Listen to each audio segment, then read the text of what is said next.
Hey there guys, today we're taking a look at the brand new release of the Rapido -840CM. Wait a minute. This is not the barn you're looking for. Here's the proper one. Cheesy intro aside, we are here today to take a look at the in-scale release of the Rapido -840CM, i.e. the Draper Taper, and the superior road name, BC Rail as delivered. So one thing I wanted to point out before this review gets going too much, I filmed this review initially a few days ago.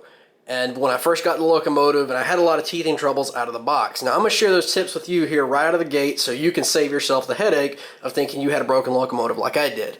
But you're going to notice the difference in the filming. This is a few days after the fact, but I'm going to be up front with you guys, let you know, just so what you're getting into. So overall, don't worry. It's a fantastic engine, as you're going to see in here, but we're going to go through the detail, go through the operation like usual, and then cut it loose on a smaller layout so you guys can check it out and see what it's got to offer. So let's get cracking. Okay, so for the biggest thing you're going to want to do to this locomotive right out of the box, we're starting with the back end for a reason.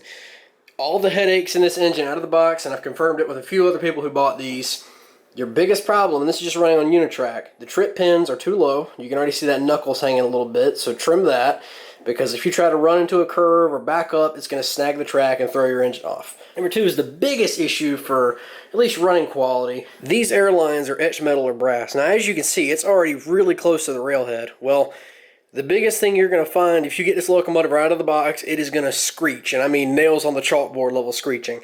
Only thing this is, they're just a hair too long and they're scrubbing the tops of the railhead. So what I did was took some tweezers and just bent it ever so slightly at an upward angle to kick it off the railhead. It's run dead silent ever since. So I definitely recommend doing that if you're having any issues or see something wrong with your engine. Before you send it back to Rapido, do these quick fixes and I guarantee your life's going to be a lot easier.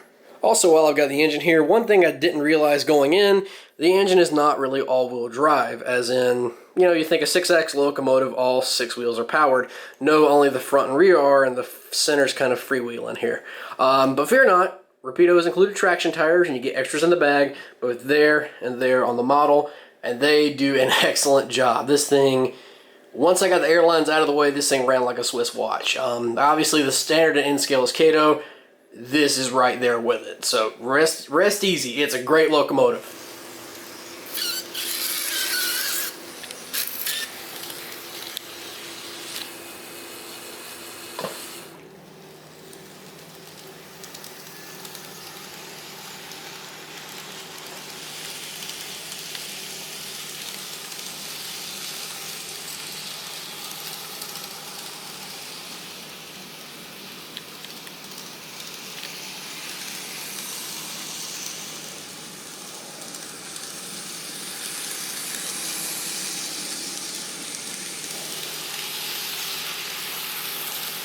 So, unlike most reviews, we're going to have the HOM prop behind it so you guys can see the upscale version of what you're looking at in front of the camera.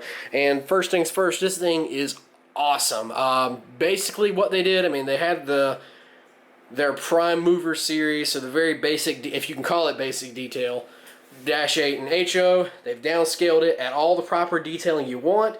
So for the BC Rail specifics, of course, you have ditch lights, rock lights, and the rear headlight is the dual instead of the CN single that we saw in the basic HO release. We'll start off here. You can see everything is very well applied. Everything's very crisp, well applied. The GE Builder's plate looks fantastic.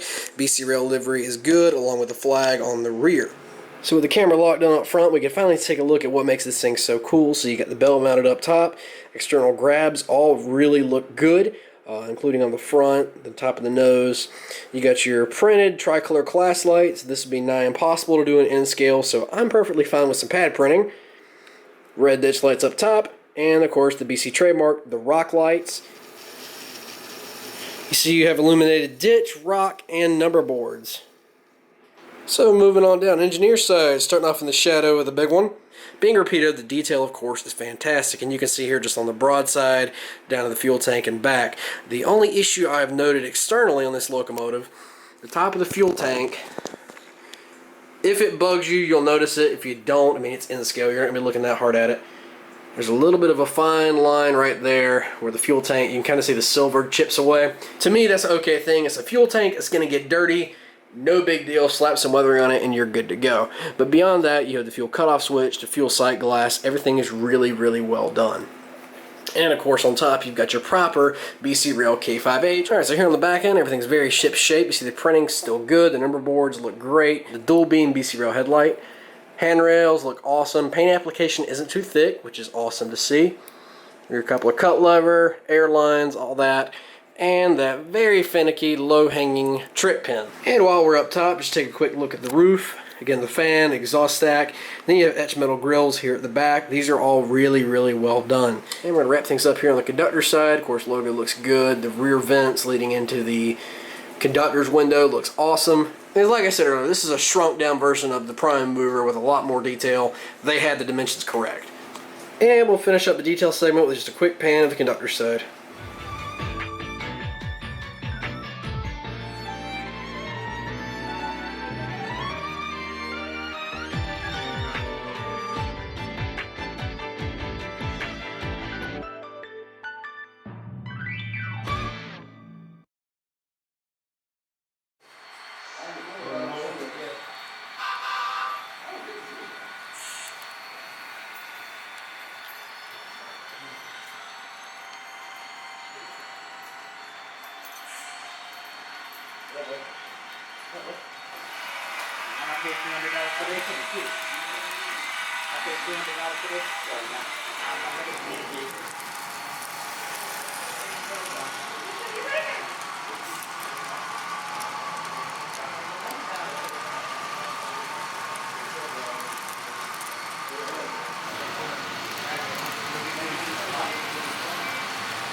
gonna leave this in for fun.